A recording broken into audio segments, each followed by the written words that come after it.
This is the espresso machine. It came with a couple of different attachments for it. This is the bean grinding dispenser and holder.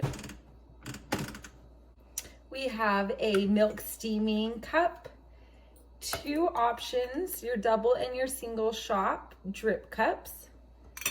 And then this is the attachment for the machine, the compactor for the coffee. So I will show you guys how we like to make our espressos. The espresso maker can dispense really hot water or the steam.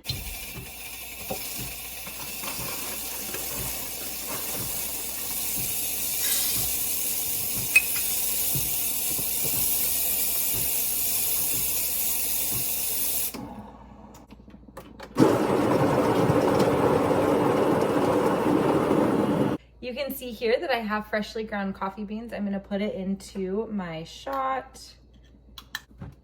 Taking my compressor to push down the coffee.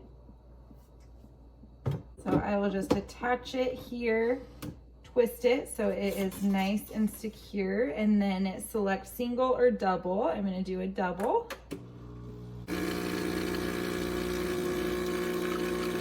Okay, I have my nice fresh double shot of coffee. And next I am gonna prepare my steamed milk and creamer.